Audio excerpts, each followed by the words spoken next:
And I'm going to be giving my early preview of the MLB card for this evening. Hope everybody had a good day yesterday. I did not.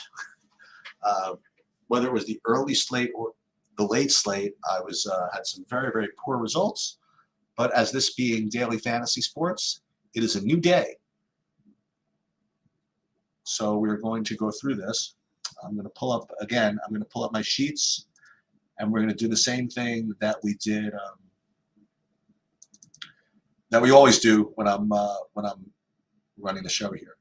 We're going to probably take a top-down approach instead of going game by game. And then after that, we're going to do a manual lineup build, and then we're going to do a Saberson lineup build. A couple of other announcements. I just finished the MMA betting breakdown video. That's going up now, and that was a lot of fun last week, the results. And so if you guys want to DGen MMA wagering, you could feel free. And I'm sharing my screen here. And again, as usual, what I want to do is just kind of blast through first and then go back to the sheets and take a little bit of a deeper dive. When I say like blast through, I mean literally blast through. Like, for example, Baltimore Mets, I would see Kramer, Peterson. I would imagine that neither of these guys are going to be particularly in play, although Peterson at 6,300 seems cheap. Houston Yankees, I see Hunter Brown and Severino. Severino has been pretty fishy recently, so I wouldn't imagine him. Hunter Brown at 8,400. Again, this is just gut reaction. Might not be so bad. There might be some weather tonight. We'll talk about that later. Nola versus Lyles, KC Philly. I imagine Nola's going to be the best play on the slate without even looking at anything else. I mean, how can it not be? But we'll see. Lyles seems like the guy you always want to attack. So Philly and Nola would be just kind of gut reaction without even seeing projections or salaries. Toronto, Boston, maybe Paxton at 9K would be a low-owned pivot, but that's not such a big deal. Manoah, really, really cheap in here. Hasn't really done much, and I don't really like to go for pitchers in Boston, and there's also weather concerns there as well. White Sox, Cleveland. Interesting. You have Mike Clevenger revenge going back to Cleveland. He's cheap, and Logan Allen looks extremely cheap at 7,900. So that's looks like a strong play. Miami, Texas. You have Texas is they revitalized Jack Flaherty yesterday. He pitched a gem. Maybe the other Cardinal pitcher, Jordan Montgomery, can come and have a great game here also. I think he's going to be a very strong play. Luzardo, tough matchup. I don't think I probably want to play him against Texas, but he might show up. And we got more here. We'll get there, Cameron. Arizona, Minnesota. Remember, we're just blasting through right now, and then we will go back to a little deeper dive. We'll do this. Take 2 minutes to do this. I think Merrill Kelly might be a good play at Minnesota. Minnesota is always a good team to stream against. Ober, he's not bad at 8,600. Pittsburgh, Milwaukee, neither of these pitchers interest me. As a matter of fact, this is probably one of the games you want to stack, specifically Milwaukee against Priester. Colorado, St. Louis, wow, Flexen, he's bad. He's back in our lives. And Wainwright's bad too. Wow, this could be an interesting game to stack. Seattle Angels, Castillo, he's going to be pretty popular, I suppose, at 10-2. Detmers, okay, he's a lefty. If he were righty, I would say he'd be in play against Seattle, but not really. Dodgers are always in play against Darvish. Darvish is very cheap, though. Ooh, that could be very interesting. And the Bobby Miller looks cheap, but he's against San Diego. I don't know if I want to do that. All right, so that was my quick, total wild overview. So if I had no time and like no sheets, no nothing, what would I say? Okay, Nola, maybe Logan Allen, and maybe Jordan Montgomery, stack the Dodgers, stack Philly, and then just move on. All right, but we have a little more time than that. So what we're going to do is we're going to pull up my sheets here. Oh, what we got to do? I got to share this. I have to actually unshare. I want to unshare my screen. Then I want to reshare it. Entire screen. Boom. All right, so now let's take a look at my sheets here. And again, we've rated them, we ranked them by sheets value score. And let's take a look and see if my instincts kind of match up with what the numbers kind of show here.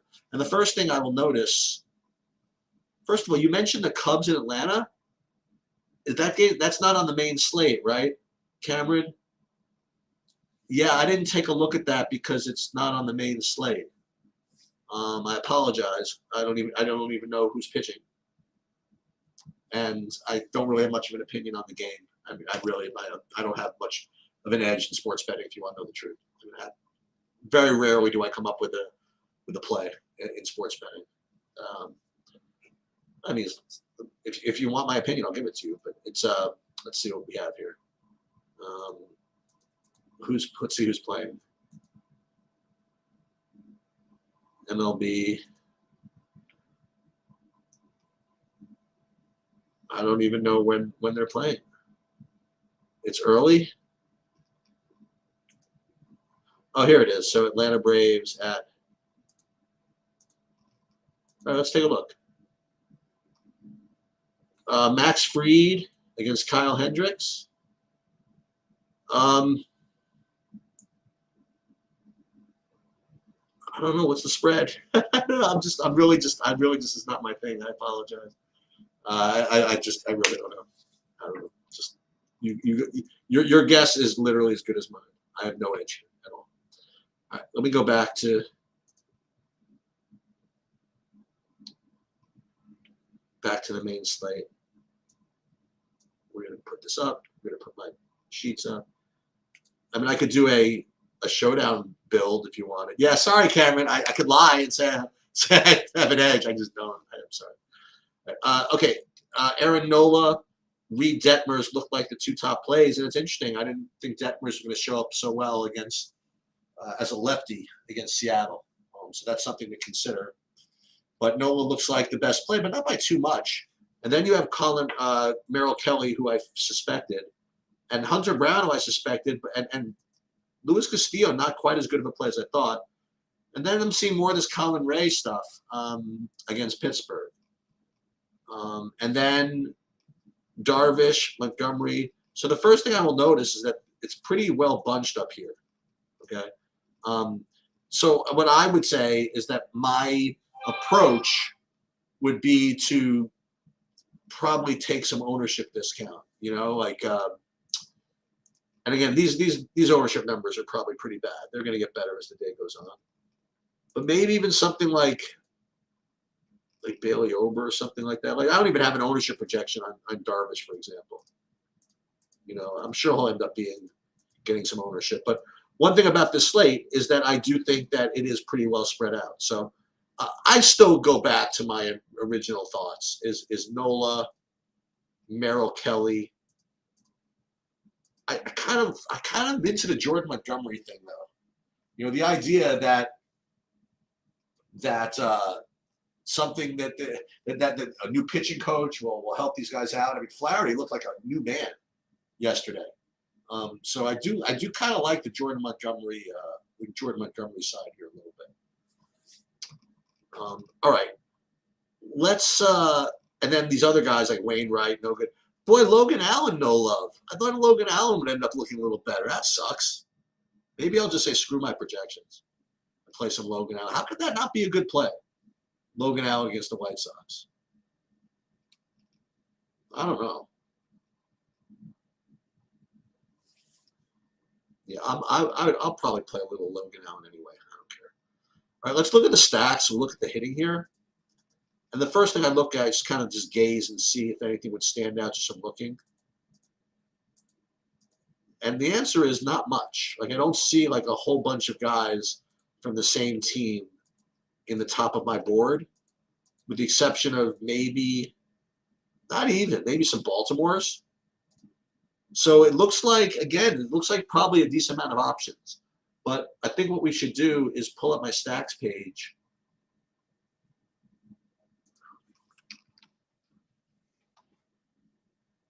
And see what that looks like. So again, for those of you who have not been here before, we're gonna rate these two ways. One by just raw points over here, and the other, well, three ways. Third is by value, which is in the middle, which is points per dollar. And third is kind of a modified blend of the two. And what we're looking for, ideally, and we're never going to get this, okay, but you want teams that appear in all three screens that are not high owned. Now, that's never going to happen, right, because usually the best players are going to be high owned. But the closer you can get to it, the better. So let's take a look. When you rate these by raw points, you see Houston, Boston, and Philly. And it's a little jump, little step down between those. 1, 2, like little 1 point. It's not that big of a deal, okay?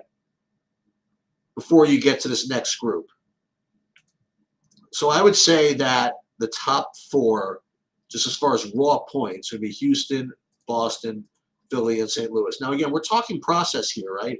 So I'm giving you a preview of the slate, but this is the approach that I use for all slates. So if this were kind of later in the day and these numbers were a little tighter, the way I would look at this, I would say, okay, all four of these teams look pretty close, Houston, Boston, Philly, St. Louis. But one thing I'll notice is Boston is incredibly low owned, okay? Now, again, will they be low owned by lock? I don't know. But we'll update these things later.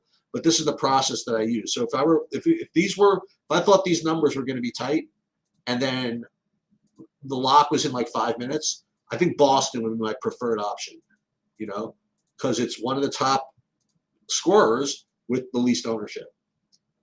Let's take a look at the value screens here. So we did it by value. You get some different results.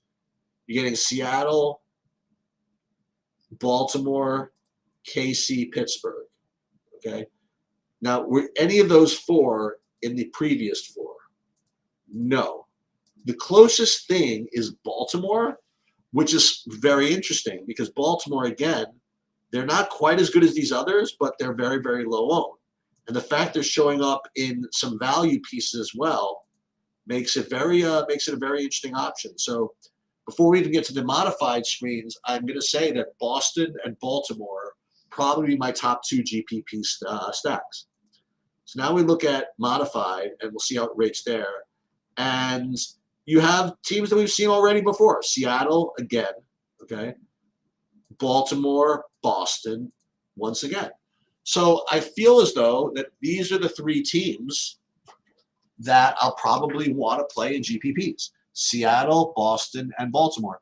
They actually rate really high in and of themselves with, decent ownership. So Seattle, Baltimore, Boston, along with Nola, Merrill Kelly, as far as my pitchers go. Now you might be able to even get to Castillo if you want, but you see the difference in projections between Castillo and these other guys? It's like almost nothing. I think it's more important to get to Nola than to Castillo. So, for example, all right, let's see what some of these would look like. Let's put in Nola and Kelly, right, because we have them. And at 3,900 each, which of these stacks can we fill in easily versus which is difficult? So let's do. What are we gonna work? We're gonna work Seattle, Baltimore, Boston. Let's look at Baltimore first, for no reason. The first thing I want to see is which of these guys appear in most of these screens. So you'll see, I think Mountcastle is the priority, and also Hayes. So we're going to start with those. We'll put in Mountcastle, and this is not using SaberSim. This is just we're just doing it. Mountcastle, and then Austin Hayes. All right. And we still have 4,000 each available, so we could probably get to the expensive guys. So let's pull them up here. Let's pull up, let's see. Oh, Rutschman 5,100, maybe not. Then you'll have Gunnar Henderson, who is what, shortstop?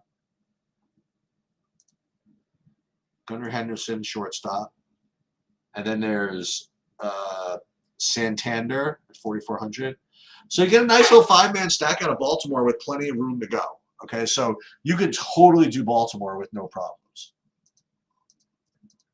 Let's see if you could do Boston, and then we'll look at Seattle. Let's look at the guys that we're trying to get here. Boston, guys that appear in all the screens. You have Turner, Duran, Yoshida, and Casas.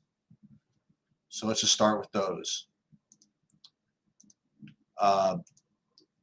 Turner, whoa, you can't play them both. Oh, look how nice they are. You can play them both. Turner is day-to-day, so let's, he was out on Wednesday, so let's just make sure that he's going to come back. If he doesn't come back, obviously we'll go to other guys. Yoshida, and then Duran, right? So even if we went for the more expensive and played Devers, we can still do this. It's a little more difficult. We'd have to go cheapo here. It's certainly a lot easier to play Baltimore, right? Now let's pull up Seattle and see what that one looks like. Seattle, again, we're looking at guys that appear in both screens. So we have Crawford, Suarez, and Teoscar and Caballero. So let's put those guys in.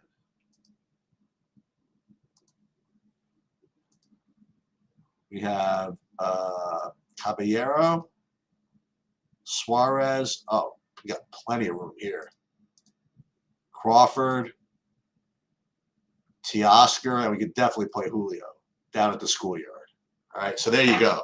So Seattle plays itself. Baltimore plays itself. Boston's a little bit harder to get into. And this is playing Nolan Kelly. You could even, if you wanted to, double pay up with very, very little aggravation. Okay. So that's pretty much what I would do as far as hand building goes. Those would be my 3 top GPP stacks. Those would be my top pitchers. And I would just kind of plow them in that way. Now, let's just see. This is always the fun part.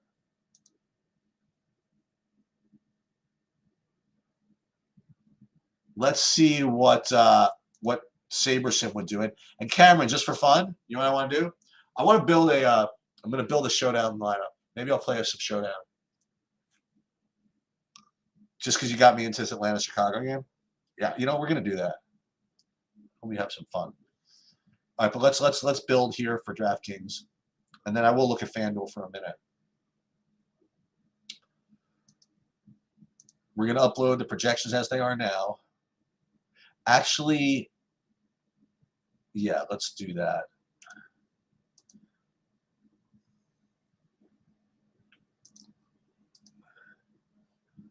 So let's see what we get. We'll build 150 just for no reason, and then we'll see what kind of teams we get. But there's one. There's going to be one adjustment I have to make because there's some players I have with literally 0 ownership, and SaberSim is going to take that and jam them in because if someone's going to be 0% owned, then they're going to want to play them. Obviously, literally 0, whoever they are. So if we get that, we might have to rescreen for just pure points to give you an idea of what looks like the good plays. Okay, so like right now, stack types, it's good. As far as team stack goes, you're actually getting mostly Houston, Colorado, and Cleveland, and Seattle. And then let's just see the pitchers we're getting.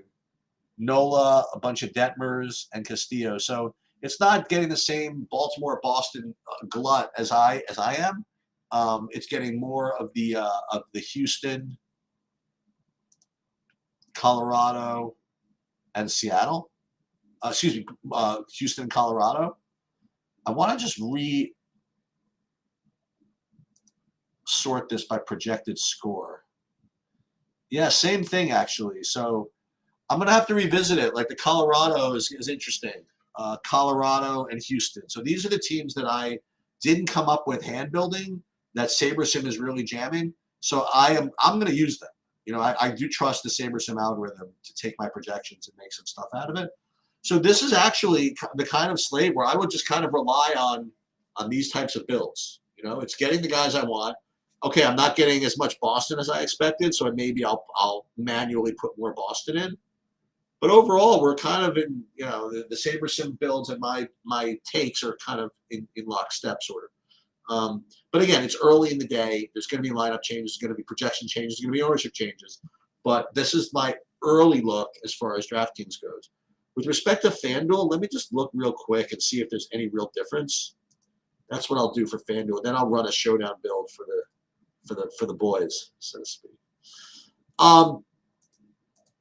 Nola, Detmers, same thing, but Nola definitely the top. And then Stacks. Let's take a look. It's easier to get teams in general. Houston, Boston, Philly, St. Louis, and modified Houston, Boston. So Houston and Boston and Philly. Those are the three teams. And again, Houston looked good, but I saw an ownership discount on DraftKings, which is why I went there. And then where I went to, which is also why I went to Baltimore. All right, so let me do, just for fun, let's do where is it? Where is not Turbo, oh, there it's Atlanta, Chicago. Let's do a showdown build here. If I have money in the account, maybe I'll play some. We're not going to change the sheets. We're just going to change a couple of things. We're just going to run this stuff. Let's build 30 lineups in showdown. And let's see what type of builds we get. Now, we usually like to leave some money on the table, but let's just see if we get to it naturally. I'm telling you, Cameron, if I play the showdown slate and I win, I'll give you I'll give you a bonus or something. I mean, now that I'm running it, that's the rule. If I'm running it, I have to play. Let's see what I get here. So, first thing I like to look at is, oh, this looks really good. You want to know why this looks good? Check this out. You get like 4,000 left on the table in some of these lineups. Look at that. Oh, I like that. Some of them, no. The next thing I look at is what kind of relief pitchers you get. Like you get this Julian Merriweather here. I love lineups that get guys like that. Because no one's going to own these guys. And God forbid they come in and get an inning and a half or something like that. You're going to be in business. All right, it doesn't look like you're getting that many. It's this Julian Merriweather is the one guy at 4K that we're getting to here. As far as captains go, I like that it's also really spread out. So basically, Max Fried is in every lineup. Actually, that's not true. He's not in every lineup. There's nobody that's in every lineup. Okay. So we're going to do this. You gonna have some fun? All right, let's go. We are totally going to do this. This is you are watching degeneracy, like literally as it happens. This is awesome. And these are the rules, okay? If I win,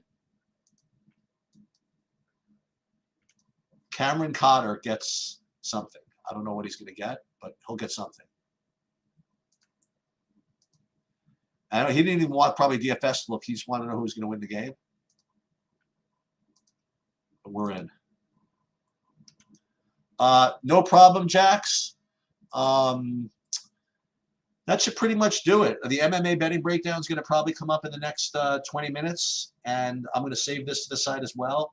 And at 6 o'clock, I think Bobby and I are both going to be there for live, and that'll do it. Good luck, everybody.